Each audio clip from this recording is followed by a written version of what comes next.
Hola,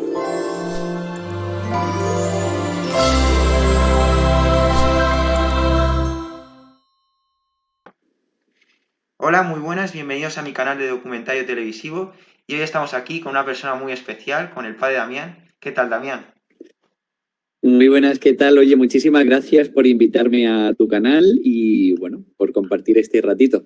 Muchísimas gracias a ti de aceptar la invitación porque seguramente es algo muy complicado, ¿no? Estás ocupado en estos días también, seguramente. Nada, no te preocupes. Para los amigos siempre hay tiempo. Muchas gracias, de verdad. Pues si quieres, comenzamos a hacer las preguntas. Eh, la primera es que ¿cómo Muy bien. conociste a Jesucristo? Bueno, yo creo que a Jesucristo lo conocí en mi familia. Desde que era pequeño fui a un colegio religioso, que eran los Agustinos Recoletos en Granada, Mm, y también en mi familia, pues mi familia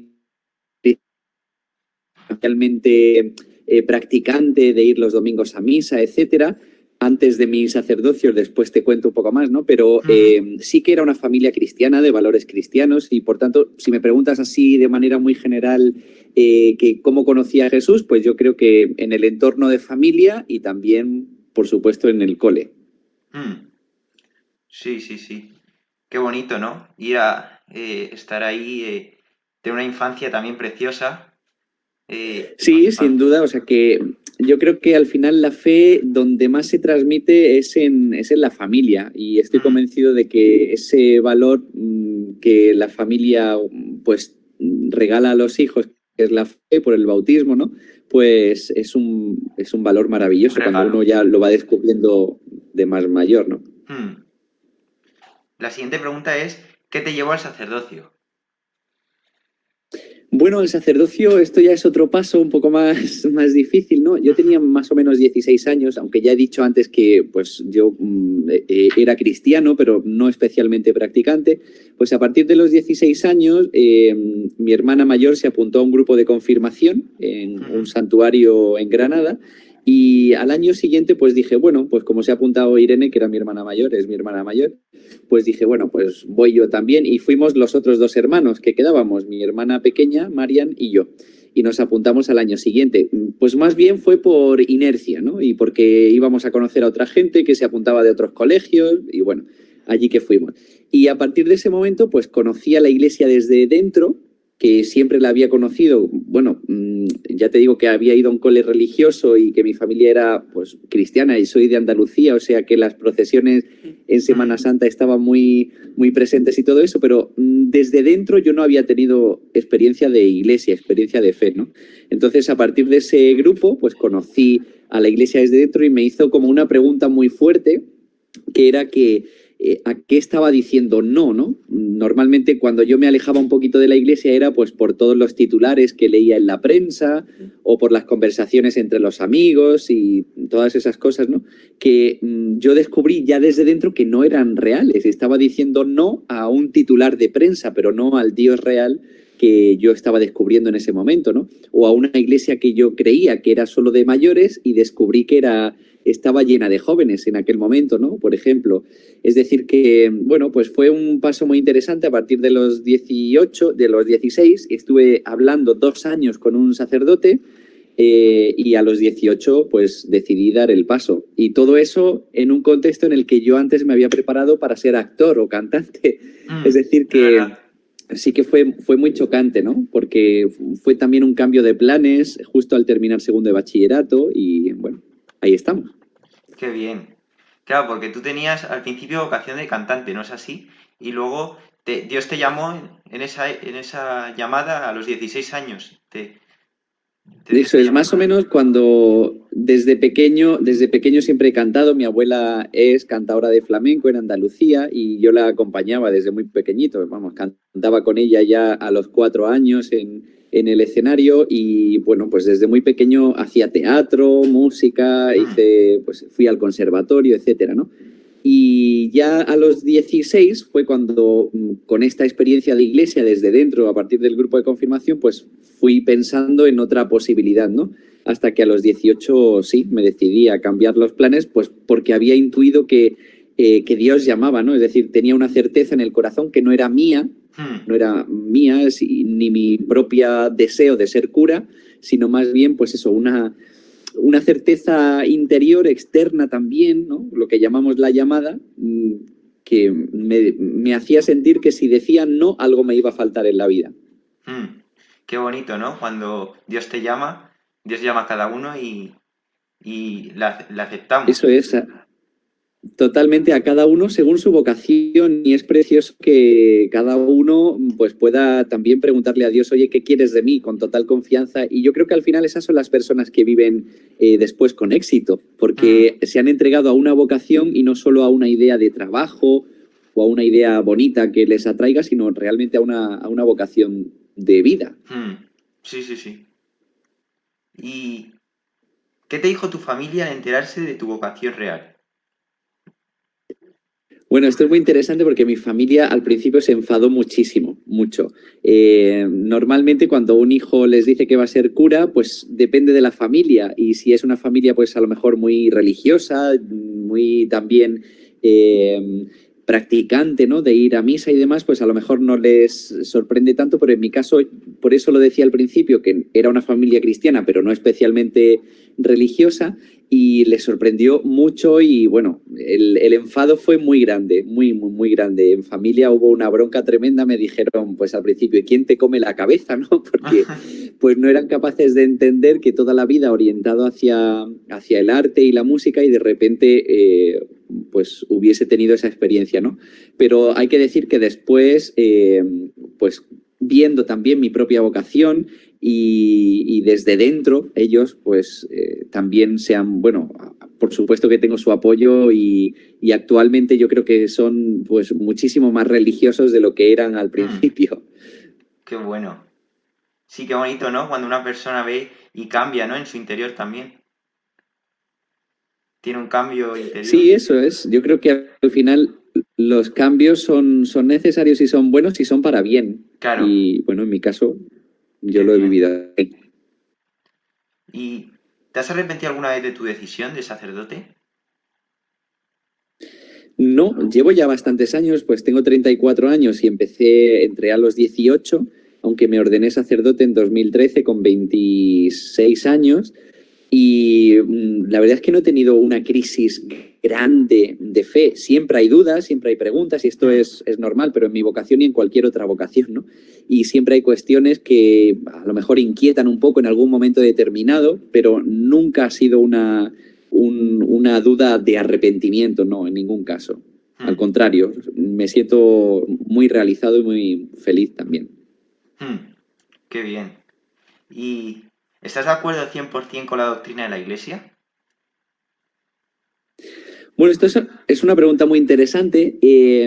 A mí me gusta decir que sí, que por eso soy católico, es decir, yo asumo la doctrina de la Iglesia, pero también me gusta siempre dejar un espacio a la disidencia y no es nada negativo. Y cuando uno lee la historia de la Iglesia, la vida de los santos, por ejemplo, descubre que ha habido grandes santos que hoy llamamos santos que han sido Hmm, grandes disidentes, es decir, que han planteado grandes dudas a la doctrina de la Iglesia. Me acuerdo, por ejemplo, de San Francisco, ¿no? De Asís, en un momento en el que la Iglesia pues estaba quizá más alejada de lo social, se había alejado quizá más del Evangelio y estaba más preocupada por otras cuestiones, pues San Francisco llega y se planta delante del Papa para decirle, mire, están equivocándose, claro. o sea, cuidado porque se pueden olvidar del verdadero sentido, ¿no? Entonces, pues a mí me gusta seguir mucho el ejemplo de estos santos, que siempre en comunión con la Iglesia, pues han planteado también grandes retos, grandes dudas, y yo creo que soy un poco inquieto en ese sentido. Asumo la doctrina de la Iglesia porque soy católico y porque quiero estar en comunión con la Iglesia, pero también hay algunas cuestiones que me plantean grandes dudas y de verdad con mucha elegancia y también con cariño de hijo a la madre que es la Iglesia, pues también se las planteo, ¿no? Pero siempre en comunión. Qué bien. ¿Y qué opinión le merece un ateo, protestante, agnóstico o incluso personas que mucha gente margina en nuestra sociedad? ¿No? Como es el caso de... Claro, yo creo que Hablaba... nuestra... Sí, hablabas de he visto tus TikToks, marginan homosexuales, ¿no? Personas, ¿no? Que merecen el respeto de las personas. Al fin y al cabo, son todos hijos de Dios. Claro. Claro, tú lo has dicho, ¿no? Yo creo que nuestra tarea como creyentes, como seguidores de Jesús, en primer lugar es amar a Dios y amar a los demás. Y todo lo demás, todo lo que tenga que ver con un juicio, ¿no? Un juicio de valor sobre las personas, es que no nos pertenece a nosotros. Nosotros podemos regular el juicio civil y es muy necesario que las sociedades tengan pues su regulación civil, ¿no? Pero a nivel moral, a nivel ético, a nivel religioso, a nivel teológico, nosotros no podemos ser jueces, solo Dios puede juzgar la vida de cada uno, ¿no? Entonces a nosotros solo nos toca acoger también en la diversidad, en la dificultad, en las heridas, en los problemas de la gente. Y yo creo que cuando uno se convierte en ese rostro que acoge, pues está manifestando ese rostro de Dios que es amor, ¿no? En el que yo creo, por lo menos. Qué bien. Y vale, pues vamos a pasar a la siguiente pregunta. La tenía justo por el folio detrás, que es si tienes miedo a la muerte. Pues la verdad es que no. Hombre, también te tengo que decir que no quiero morirme todavía, ¿no? Pero eso no supone un miedo a la muerte, no tengo miedo. De hecho, a mí la muerte es algo que no me impacta en el sentido trágico, ¿no? Pues cuando veo o celebro funerales, ¿no? Entiendo que el dolor de la distancia pues se provoca en el corazón de las personas, pero a mí en concreto siempre tengo presente el otro aspecto, ¿no? El aspecto de la vida, el aspecto de la vida eterna, el aspecto de llegar al reino de Dios, de encontrarnos con Dios, de seguir felices eternamente, ¿no? Entonces, no sé, no es algo que me obsesione, no. En respuesta sencilla, no tengo miedo a la muerte. Pero no la busco, no la quiero, claro. Claro. ¿Y qué es para ti el amor? Y por otro lado, ¿qué es para ti la felicidad? Bueno, el amor para mí es Dios. Yo me he encontrado con ese Dios que desde el principio he percibido como amor. Así aparece en la Biblia, ¿no? Dios es amor. Creo que es la mejor definición que se puede hacer de Dios y además la más, no sé, la que más conecta con el corazón del ser humano porque lo entendemos. Al amor lo entendemos mientras que a Dios no siempre lo entendemos, ¿no? Para mí el amor es Dios y es también un compromiso. Dios es compromiso, igual que el amor. Todo lo que tenga que ver con lo eterno, y Dios lo es y el amor lo es, pues lleva también algo de esfuerzo. Así que si quieres, pues para mí el amor es Dios, es una persona, pero también es esfuerzo personal, ¿no? También necesita parte de mí, o sea, me tengo que poner en juego y además pues ofreciendo todo, no me puedo guardar algo. Y la felicidad yo creo que es también una opción de vida. Hay gente, hoy mismo he subido en Instagram una frase muy tonta, pero justo habla de la felicidad. Y es que hay gente que se focaliza en lo negativo, ¿no? Y yo decido focalizarme en lo positivo. Pues creo que la felicidad al final es también una decisión. Yo decido ser feliz y para ser feliz pues he elegido esta vocación, he elegido ser seguidor de Jesús, ¿sabes? O sea que lo que al final regala felicidad a mi vida, pues creo que lo he encontrado. Qué bien, qué bonito, ¿no? Cuando encuentras a Dios de verdad, una felicidad tan grande que te llena. Eso es. Yo creo que al final hay mucha gente sedienta con muchos vacíos interiores y yo creo que no han dado el paso de poner a Dios ahí. Ni siquiera les digo ser cristianos, ¿no? Pero sí abrirse a la posibilidad de que Dios llene esos vacíos que tenemos todas las personas. Efectivamente. ¿Y opinas que la iglesia ha de ser una? ¿O aceptas también las demás iglesias? La protestante, la ortodoxa, etcétera. Sí, por supuesto que acepto a las otras iglesias también, pero el sueño de Jesús es que todos sean uno, así aparece también en la Biblia, en la palabra de Dios, ¿no? Él en un momento de oración con Dios Padre, pues dice, Padre, que todos sean uno, ¿no? Y yo creo que ese sueño es el que deberíamos tener los cristianos y los católicos en particular, que todos seamos uno. Y para que ese sueño sea realidad, yo creo que hace falta también acoger la pluralidad. Creo que en el futuro la Iglesia se la va a jugar en la gestión que haga de la pluralidad. Es decir, no significa que dejemos de ser algo nosotros, es decir, no significa que dejemos de ser católicos para acoger como hermanos a los que profesan nuestra misma religión desde otro horizonte, ¿no? Que es el de otras confesiones como pueden ser los ortodoxos o los evangélicos. Por eso, yo creo que podemos ser uno manteniendo también algo la diferencia. Qué bien. ¿Y es desbautizarse, separarse de la Iglesia Católica? O sea, apostatar. Sí, eso es. La palabra técnica para desbautizarse, como tú dices, es la apostasía, es apostatar.